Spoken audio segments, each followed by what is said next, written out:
Hi, in this video, we are going to talk about sigma notation. So if you look at the problem below, use summation notation to determine the sum of the first 10 terms of the series. That is a mouthful. We can actually use mathematical notation to write that out in a condensed form, and that's called summation notation or sigma notation. So what we have right here, this guy means, or rather is, the Greek letter sigma. And it means add. Add what? It's saying add the terms from the geometric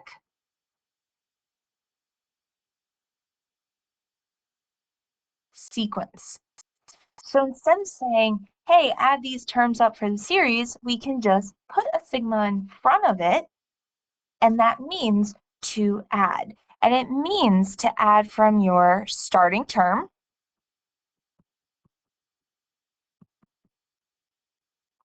to your ending term up top. So the way that we say it is the sum of the geometric sequence from k equals 1, the first term, to k equals n, the last term. Now we call this your lower bound, and the other one your upper bound. So let's try using it. It says use the summation notation, or they could say sigma, sorry, got tongue-tied. They could say sigma notation instead of summation to determine the sum of the first 10 terms of the series that. So we are going to use this formula. By the way, this formula is on your reference sheet. So we're going to go to our reference sheet. We're going to copy down the formula for ourselves, and then we are going to input what we know. So we know that a sub 1 is 2.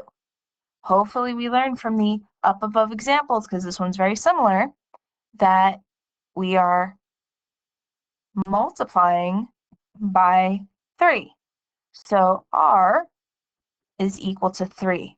Because they asked for the first 10 terms, we are going with n equals 10. And now we're just going to input the numbers in. We have the sum from the first term. By the way, this could change. If you don't want to start at the first term, if you want to add the 5th to the 10th, we could start at 5. But in general, we start at the first term. We want the sum of the first 10, so from 1 to 10, of the formula. The formula for ourselves is 2 times 3 to the k minus 1. So this is what we have summation notation. It says add the first 10 terms together using this formula. And if you notice, this formula, this piece, is the explicit formula from number 1. So basically, summation notation is just an explicit formula with a sigma in front of it. Now, for number 2, I'm hoping that you guys got 59,048, because it's the exact same problem, but now done with sigma. So we're going to put this in the calculator, and to go to the calculator, we are going to hit alpha, window, and we're going to choose the summation option. Now, we can't put k in the calculator, so we're going to use x instead. From the first, hit the up arrow to get to the 10th term, and then insert your formula. Now, really important about the formula, everything has to be inside of these parentheses. Nothing can go outside of these parentheses. So our, what was it? 2 times 3 to the k minus 1. 2 times 3 to the, not k, but x minus 1. And see how everything is inside the parentheses? That is good. We hit enter, we get the exact same answer, 59,048.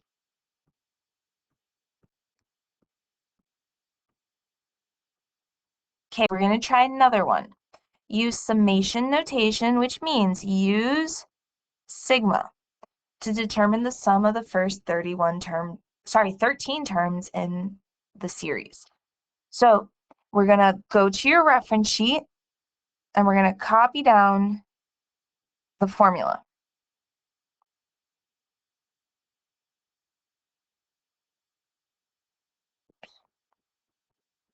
And then we're going to figure out what to plug into this formula. We're starting with a sub 1 is 18. What are we multiplying by each time? And remember, if you're struggling with multiplying, divide backwards. But we're multiplying by -2. So R is -2. And we're talking about the first 13 terms, so N is 13. This is going to be the sum from K equals 1 because it says first 13. We're starting from the first term to 13, and you're just going to insert the other terms into the formula, which is 18 times -2 to the K minus 1. We're going to go to our calculator to evaluate it. So alpha, window, choose summation. We're starting with x equals 1 up until the 13th term. So the sum from the first to the 13th term. Now the rest of the numbers I forgot. 18 times -2. So 18 times -2. Make sure you're using the negative button, not the subtraction. Everything is inside those outer parentheses, and we should get 49,158. Whoa.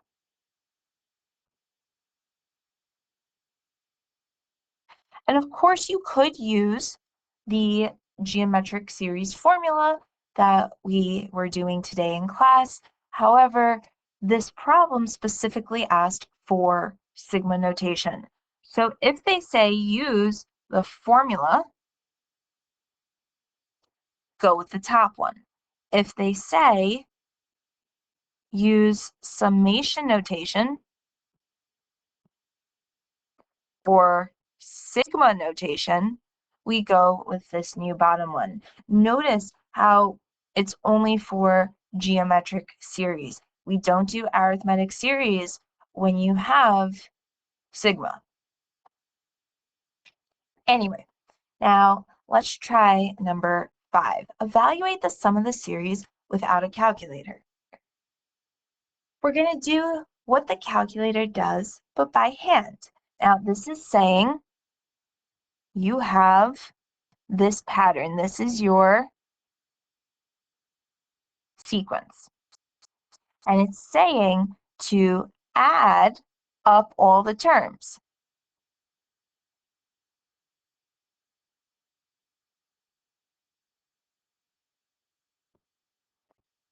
From a sub 1 to a sub 4. So we're finding the sum of the first 4 terms. Without sigma, this is just a sequence. With sigma, it's now a series. So what we're going to do is we're going to find the first term, then find the second term, then find the third, then find the fourth, and you're going to add all 4 terms together. So let's find the first term. We have 3 times 2 to the 1 minus 1. That is 3 times 2 to the 0, which is just going to be 3, because 3 times, 2 to the 0 power is 1, and you're left with 3 times 1. Anyway, our first term is 3. The next term is going to be 3 times 2 to the 2 minus 1. That's 3 times 2 to the first, which is 6. Then we have 3 times 2 to the 3 minus 1. That's 3 times 2 squared, which is 12. And then we have 3 times 3 to the 4 minus 1,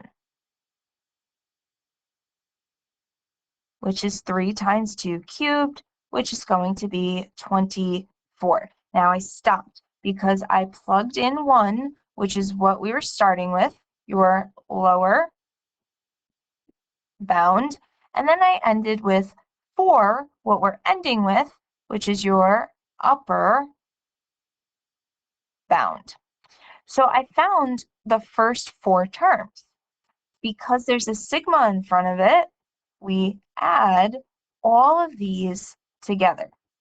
And we would say that 3 plus 6 plus 12 plus 24 is, I believe, it seems like 45. All right, you two are going, not you two, oh gosh, it is late. You are going to try the next 2 questions on your